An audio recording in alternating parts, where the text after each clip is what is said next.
নমস্কাৰ বন্ধু বান্ধৱীসকল, আজিৰ এই ভিডিঅ'টোত মই কোনো ধৰণৰ কমেডি নকৰোঁ, কোনো ধৰণৰ চায়েৰি নকৰোঁ। আজি এই ভিডিঅ'টোত অকণমান বেলেগ কথা ক'বলৈ ওলাইছোঁ। আমাৰ নলবাৰী জিলাৰ এখন নাম থকা হস্পিটেল, সাৰথী হস্পিটেল, আপোনালোকে শুনিয়ে আছে, বিভিন্ন ধৰণৰ ঘটনা ঘটি আছে, হয়নে? মোৰ লগত হোৱা ঘটনা এটা আপোনালোকৰ আজি শ্বেয়াৰ কৰিম। আজিৰ পৰা 20 মাহ আগত, অৰ্থাৎ নৱেম্বৰৰ 25 তাৰিখ আছিল সিদিনা, 5:35 বজাত মোৰ এটি ল'ৰা সন্তান জন্ম পায়।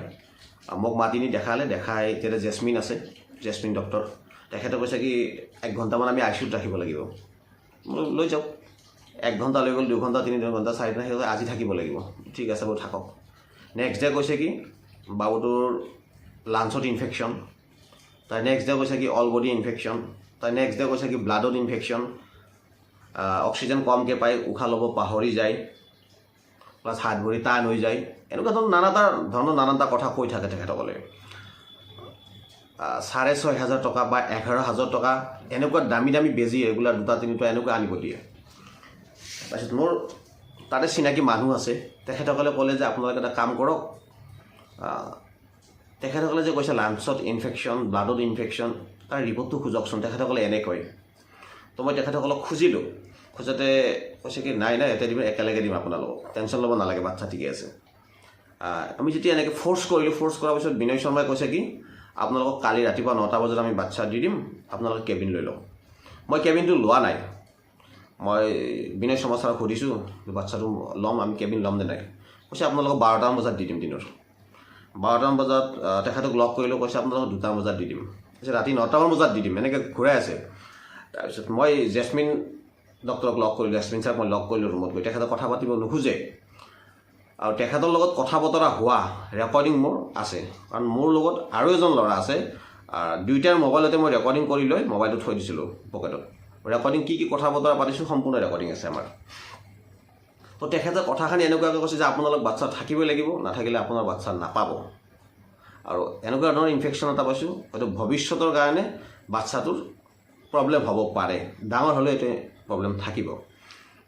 তো মই আলোচনা কৰিলোঁ, এনেকৈ আলোচনা কৰোঁতে সাৰথীৰ লগত ভুক্তভোগী হোৱা আমাৰ ইয়াতে 2জনমান মানুহ আছে, ফাৰ্মাচীও আছে, তেখেতসকলে কৈছে যদি বিনয় শৰ্মা চাইছে তোমালোকে বাচ্চা তাৰ পৰা লগে লগে লোৱা, তাত নাৰাখিবা বাচ্চা, যদি বিনয় শৰ্মা চাই আৰু জেচমিনে চাই বাচ্চা নাপাছে।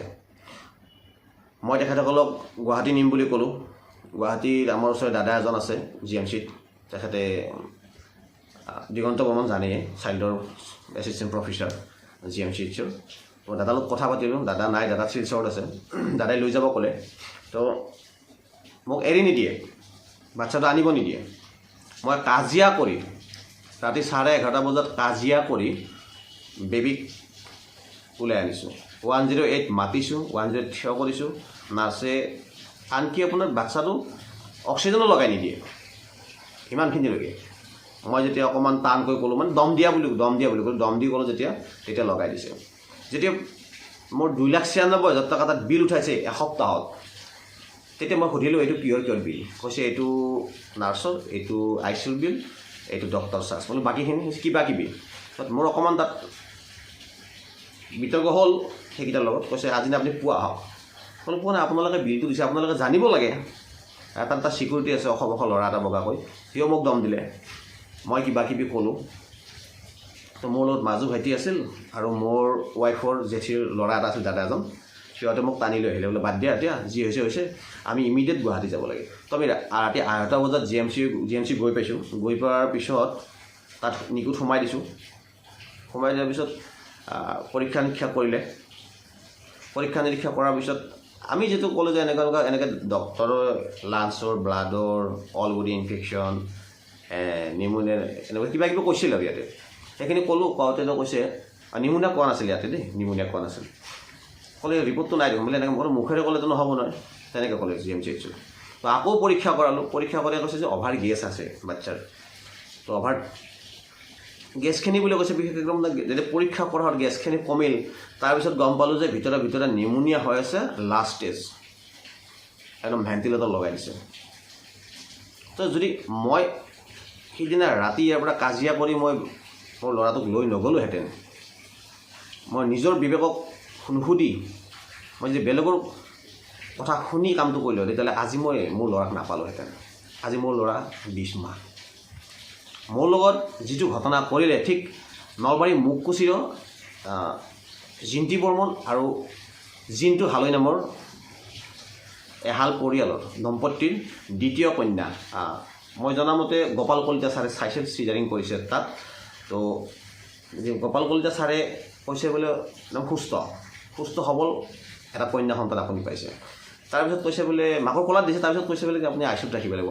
এদিন দুদিন কৈ ছেম কণ্ডিশ্যন, ব্লাডত ইনফেকশ্যন, লাঞ্চত ইনফেকশ্যন, বিভিন্ন ধৰণৰ এনেকুৱা ধৰণৰ ইনফেকশ্যনবিলাক দেখাই আছে। তেতিয়া আমাক ফোন কৰিছিল, কথাটো মনত পৰি মোৰ বন্ধু হয়, ৰাতি 11:30 12টা 1:30 বজাত ফোন কৰিছিল মোক। ফোন কৰোঁতে মই ক'লোঁ এনেকুৱা কথা, আপোনালোকে ৰিপৰ্টটো খোজক, আৰু যদি ৰিপৰ্টটো দিব নোৱাৰে তেতিয়াহ'লে আপোনালোকে কওক যে আমি লৈ যাওঁ। আৰু তেতিয়া বোলে ভেণ্টিলেটৰ লগাব লগা হৈছিল। মিছা কথা কয় তেওঁলোকে, ভেণ্টিলেটৰ লগাব লগা হয়। তেখেতসকলে ঠিক 2:30মান বজাত খবৰ দিছে বোলে তেওঁলোকক যে আপোনালোকৰ বেবীটোত 10% বাচি আছে, আপোনালোকে বাহিৰত নিয়ে নিব পাৰে। তেখেতে আকৌ গুৱাহাটীৰ পৰা এখন ভেণ্টিলেটৰত থকা এম্বুলেঞ্চ মাতিছে, আকৌ লৈছে। যেতিয়া এম্বুলেঞ্চত বোলে তুলি দিয়ে তেতিয়া বোলে এম্বুলেঞ্চৰ যিজনে অক্সিজেন লগাই দিয়ে তেখেতে কৈছে দাদা বাইদেউ মাত্ৰ 1%হে বাচি আছে। তাৰে আগতে ইনজেকশ্যন মাৰিছে বোলে, ইনজেকশ্যন মাৰি মানে ধাপ ধিপকৈ থাকে বোলে অকণমান বুকুখন। তো তাৰ নাকৰ যিটো এইটো ডিলাডাল এইটো ভাঙি পেলাইছে সিহঁতে। এই সৰু বাচ্ছাটোৰ ওপৰত হাত ভৰিবিলাক বেজী মাৰি একদম পূৰা কিবা কৰি পেলাইছে। ইমান মানে অত্যাচাৰ চলাইছে, এই নিৰ্মম অত্যাচাৰ বুলি কয় এইটো, এই কণমানি শিশুটিৰ ওপৰত।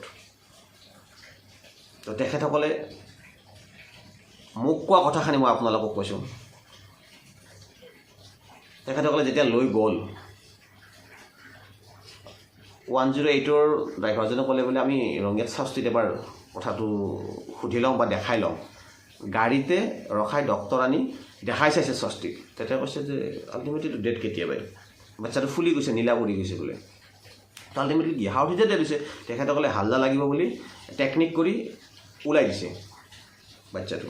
তাত লৈ আহিলে, যেতিয়া তেওঁলোকে ৰিলিজ লৈছে, তেওঁলোকে ৰিলিজ লোৱাৰ পিছত তেওঁলোকৰ যিটো ICUৰ ভাড়া 1 টকা নল'লে।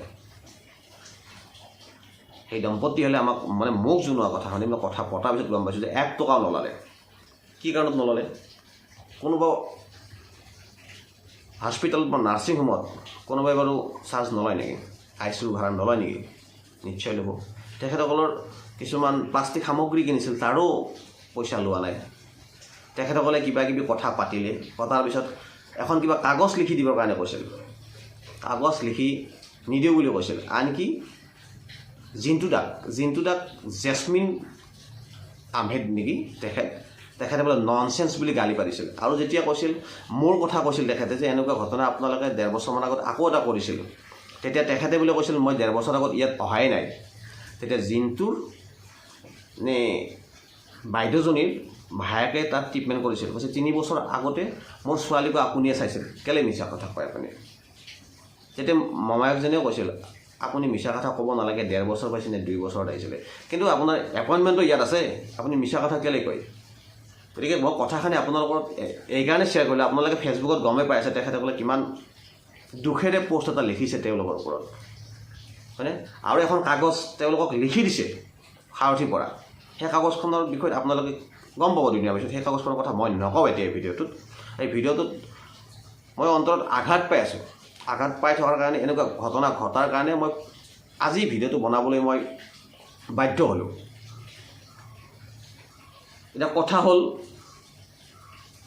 আমাৰ নলবাৰী ডিষ্ট্ৰিক্টত এখন ভাল নাৰ্ছিং হোম লাগে। আছে আমাৰ সাৰথি এখন ভাল নাৰ্ছিং হোম, কিন্তু তাত থকা যি আমি ভগৱান বুলি ভাবি লওঁ, ডক্তৰৰ আন এটা ৰূপ হৈছে ভগৱান, হয়নে? যদি আমি ভগৱানৰ ওচৰত যাই যদি নিৰাশ হ'ব লগা হয়, যদি নিৰ্মম অত্যাচাৰ চলায় তেওঁলোকে, তেতিয়াহ'লে কেনেকৈ চলিব কওকচোন? আজি পৰা 1 বছৰমান আগত এজনী ছোৱালীক কিবা অপাৰেশ্যন কৰোঁতে মাৰি পেলালে, 18 বছৰ 20 বছৰীয়া ছোৱালীক, হয়নে? এনেকৈ বহুত ঘটনা ঘটি আছে তাত।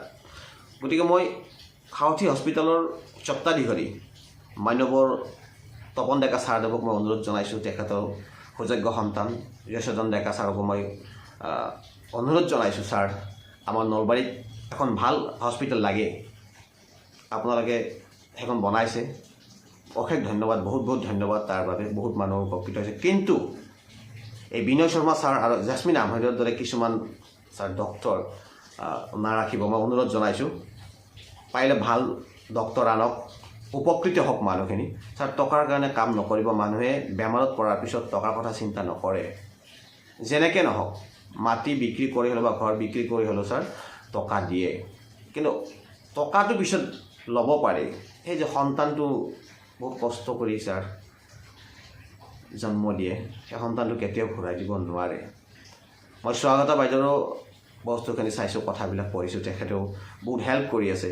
তো বাইদেউ আপোনাকো মই অনুৰোধ জনাইছোঁ, আপোনালোকে পাৰিলে জেচমিন ছাৰ আৰু বিনয় শৰ্মা ছাৰক আপোনালোকৰ পৰা ছাইড কৰি মানে বেলেগ ডক্তৰ অনাৰ কাৰণে মই অনুৰোধ জনাইছোঁ। কথাখিনি কোৱাৰ বাবে মোক বেয়া নাপাব, আৰু আপোনালোকৰ ভালৰ কাৰণেও কোৱা নাই, মই বেয়াৰ কাৰণেও কোৱা নাই, যাতে আমাৰ ওচৰে পাঁজৰে আমাৰ জিলাৰ মানুহৰ উপকৃত হয়, লাভ হয়, তাৰ কাৰণে ভিডিঅ'টো বনাইছোঁ। আৰু যিখিনি অন্তৰত ক্ষোভ আছিল সেই ক্ষোভখিনি আপোনালোকৰ ওচৰত মই দাঙি ধৰিছোঁ। ভুল হ'লে ক্ষমিব, আৰু যদি এনেকুৱা ধৰণৰ কাৰোবাৰ লগত এই ঘটনাটো ঘটিছে তেতিয়াহ'লে ভিডিঅ'টো শ্বেয়াৰ কৰি দিব, বহুতকে শ্বেয়াৰ কৰি দিব। ধন্যবাদ।